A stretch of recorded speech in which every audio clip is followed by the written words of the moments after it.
Hello, hello. I'm Karen, child of God, Bible toting member of the body of Christ, right? Hashtag Jesus fan. All right. I'm here tonight to talk to you on the topic of where to find help, heaven, and hope, and I have subtitled this, Why Do I Feel This Way, and What Do I Do About It? I want to use the creation story that you guys might be familiar with to organize some thoughts into a couple of truths, a God truth and a world truth.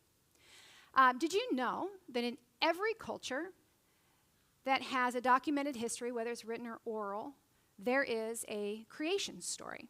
Everyone has one. And it's because our need to know our identity as a human being is so ingrained in our psyche that we cannot be separated from it. Now, those creation stories, they vary a little bit through the culture and through the history, but they all share the same format, principle, and purpose, and that is to explain our existence, to provide meaning for our lives, and to establish a social structure. I want to start with this creation story that we're familiar with. I'm going to present it in a little bit in a different way. You probably never thought about it. So we all know where it starts. The earth was formless, and God spoke creation into existence, right? And he did it in this order. Day and night, that's time. Sky, the separation of waters above and waters below, that's the sky. Land, vegetation, right? Three things. Note, those are places, right? Those are the places of God that he created. And then he goes into that place and he makes life. And he gives it a purpose. For the day and the night, he speaks the sun and the moon to give light and darkness to delineate time, right? Into the sky and the ocean, he creates birds and he tells them, multiply and fill this space. And in the land and vegetation, he creates then animals and human beings and tells them, be fruitful, multiply, and fill this space. Also on the sixth day, he gives humanity a very special responsibility, and that is to tend to his garden. Now, what we know is that nothing existed before God spoke it into creation. So on the seventh day, when he rested, when they weren't talking about he just kicked back because he was exhausted from doing all this work. God created rest. He created a space within his creation to be in community and celebration. That's God's rest. And look at the way he's in charge of this, right? Each one of these creations, the sun, the moon, the bird, the fish, the animal, humanity, they had dominion over a space. God gave man dominion over all those spaces for the purpose of caring for it. But then note, he has authority over everything, okay? So God's presence, the presence of God in the place of God, we call that life. You might also call this heaven, right? Jesus, I asterisk that life because in John they report him saying that actually eternal life is to know God, to experience God, and the one he sent to earth, which we know is Jesus. All right, so heaven, life, I'm going to call this God truth. You were created on a purpose, for a purpose, right? To be in relationship with your creator. And what that says about you, you are intentional, you are loved, right? What else it says? Well, later on we learned we're restored. Okay, well, you're intentional, you are loved. Okay. So then if that is the intention of God, why don't we feel that all the time? Sometimes we get to feel that. Sometimes we feel like we're in the presence of God, but not all the time. And we certainly, when we look at the world, we don't think they're feeling that, right? I have the answer for you. For all of God's provision for his creation, everything that he did, everything that he gave us, we wanted for nothing. He gave one command, right? There's a tree in the middle of the garden. It has a fruit. Don't eat it, or you will die. That was his command and his consequence. And so the story goes, right, we eat from the fruit of the middle of the garden and we die. So God says, if you eat it, you die. Humanity finds itself separated from God. So what that says logically is separation from God is death, okay? Idioms. Do you guys idioms? Are you familiar with what that is? Okay, so an idiom is a word or a phrase that doesn't take meaning from the words themselves, but rather from the cultural context. And so they are understood within the context of a culture. Did anybody ride shotgun on the way to PowerLife today? Has anybody ever spilled the beans and ruined a secret? Okay, those are very common American idioms. We understand what they mean because of our culture and our context, right? Okay, so has anybody ever told you, by the sweat of your face you shall eat bread until you return to the ground? That actually is an ancient Near Eastern idiom whose meaning was used in the creation story to describe the curse that happened after the fall. Now, okay, so humanity goes against God's will and gets kicked out of the garden. But God didn't erase creation. Creation continued to exist.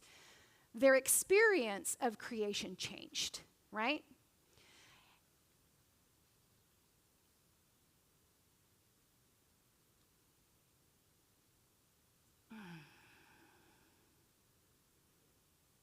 One moment, please, while my brain re-engages. It just literally had to reboot.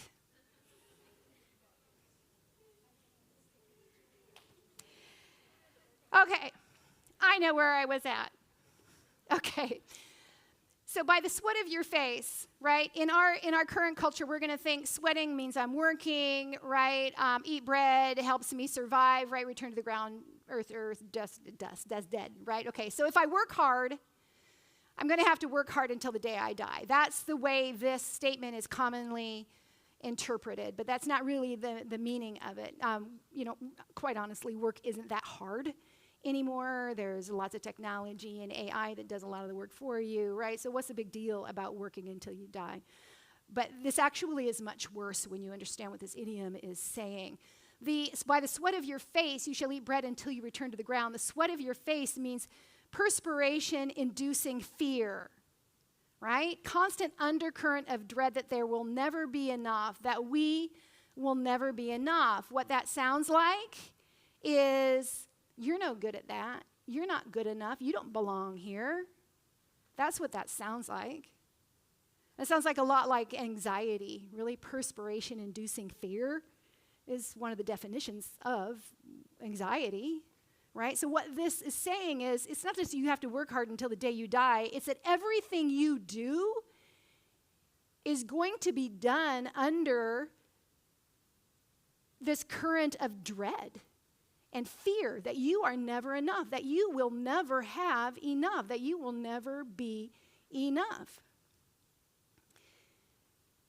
But there is a plus side. I don't have to do what anybody says. I can make my own rules. I can do my own thing. There's freedom in that. I am free because I'm making my own choices. That's the plus side.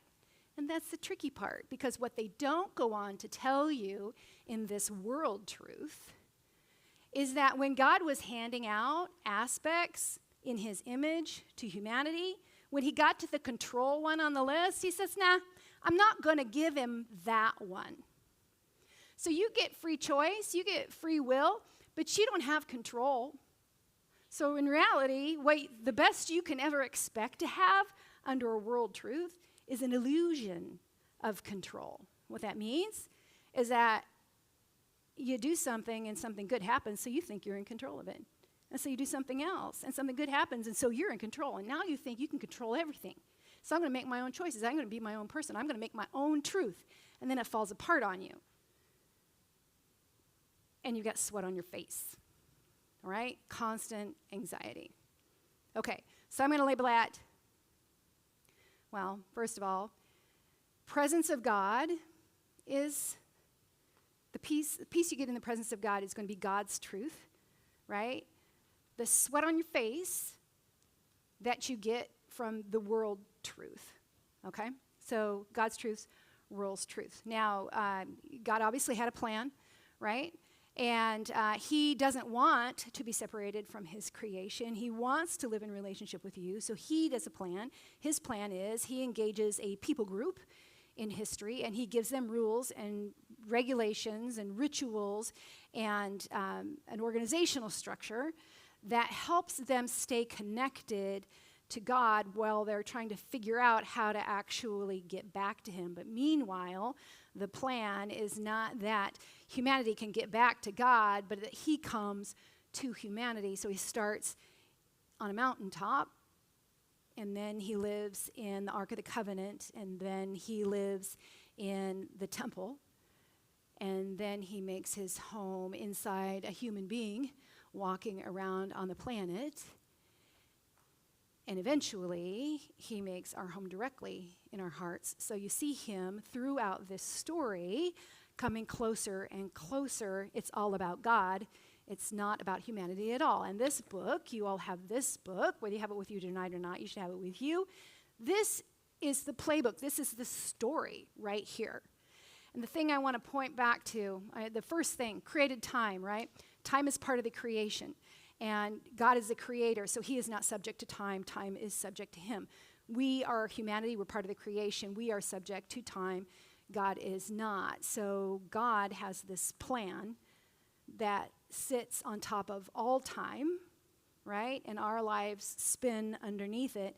But his plan is consistent for everybody, right? So the plan is true for you today as it was 2,000 years ago, as it was 2,000 years before that, recorded in this book. When you read this book, you will see not only what did it look like back then, you will see, hey, I see what's going on here happening in my environment today.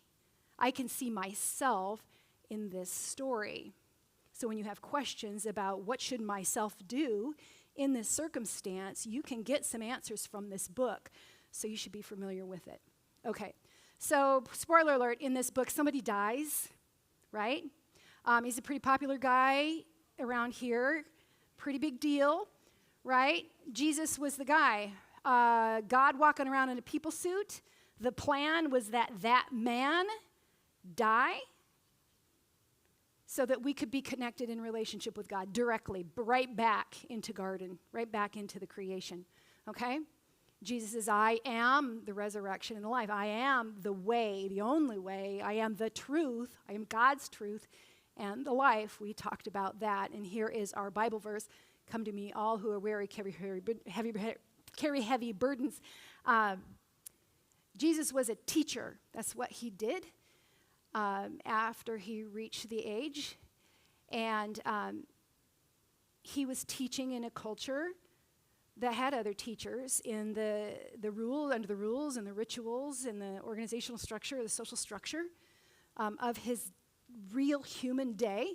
He was teaching, but he was teaching what God said, not through a world truth lens like everybody else was teaching, but he was teaching what the world said through a God truth lens, okay? He was executed for it, but that was part of the plan. And it wasn't the end of God's plan. It actually is the beginning of his resurrection plan. Because of the death of Jesus, you have access to God right there in your heart. Okay, so that is what is heaven. That is where is your help. And then finally, where does the hope come from? Okay, I have an action formula for you. This is the way the human psyche processes information. You have an experience. Experience is a set of facts. Two people sitting in the same row could have the same experience, right? Okay, you process that experience through a truth set, all right? And based on that truth set, your brain formulates certain beliefs, and that belief then creates action. So if you really want to know what somebody thinks, you don't ask them what they think. You watch what they do, because their actions are going to tell you what they really believe. Their beliefs are based on what their truth system is, and how they're filtering that experience. So let me give you a practical example. My experience. My son came to my house, and when he left, I started finding tiny pink flamingos everywhere. Okay, that was my experience. I'm going to slide for a moment a worldview, a world truth, into this little space, and I'm going to process my experience through that worldview. And what happens with a worldview who says, you don't have enough time, you are not important, my belief is, why did he do that? Why did he create extra work for me? And so my action might be I call him on the phone, and I scold him. I say, what are you doing? Why are you making so much work? Why'd you leave these little stupid pink flamingos everywhere in my house? Okay? Bad action. But that's based on my beliefs in the truth system that I'm processing that piece of information. Pause, rewind. Let's slide in God's truth. And that same experience gets processed like this. I am loved. I am worthy. He knows that I like pink flamingos. He must love me. And he took the time to leave those all over my house without me even noticing so that I would find them and be surprised. And so I call him up and I say, I find your pink flamingos. You know I love pink flamingos. I love you so much. Thank you. And then for the next 2 weeks, as I'm finding pink flamingos everywhere in my house, I'm thinking about that and I'm finding joy in it. Okay? Same experience, processed through different truth, creates beliefs that result in actions. Okay, this is why this is helpful to you, right? Experience in the world, on the news, on your feed, whatever you want to do, however you get your information, you have an experience. And you have an action to that experience, maybe a feeling, and it doesn't feel good, and you would like it to feel different, right? What you know now is that you are acting this way because of beliefs that you have, and your beliefs are based on what truth you're processing that experience through, right? So rewind to that space and say, what am I believing that's making me act this way? And what truth is producing that belief, right? And if it's the world's truth, get rid of it. It's a lie. The world's truth is going to tell you that you are random, you are disposable, you are desperate, and you are enslaved because you have no control and you're completely helpless about that, right?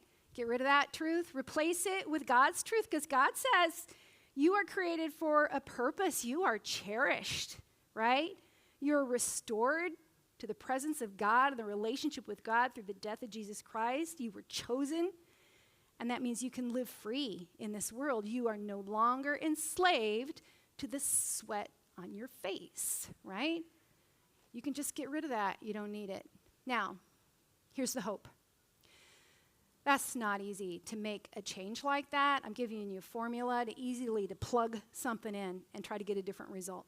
You like the result you have? You like feeling better? You like not having to respond to something somebody said, right? Because you know it's not true. They tell you you're not good enough, but you know you are, right? The more you're able to process your experiences through God's truth, the more solid your beliefs come. And pretty soon it will become so routine that your actions, observable to the people around you, demonstrating what you really believe, look different than the culture of the world. You stand out. Okay? The early Christians, they didn't sit around a table and decide, hey, what do you call ourselves? We're going to be a club. What do you want to call yourself? Hey, let's call us Christians, right? They didn't do that. They were living in the current culture so differently. Their actions were so different than the culture they lived in that everybody else called them Christians. Oh, those Christians. They wanted to call themselves the followers of the way. They said, oh, those Christians, right? Can you be a person that people identify as a Christian without talking about it? When you can, it'll be good for you and be good for everybody else. When you can process your experiences through God's truth, your beliefs will become so strong that when he calls you into the action that you were designed for, reach out to the world around you, share the everlasting love of Jesus Christ, you will have no response but to go. And that is freedom. All right? So, prayer for you tonight.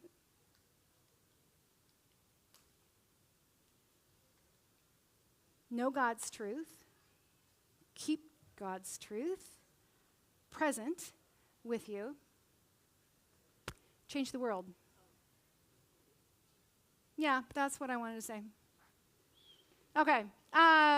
Thank you for your attention. You are extraordinary, group.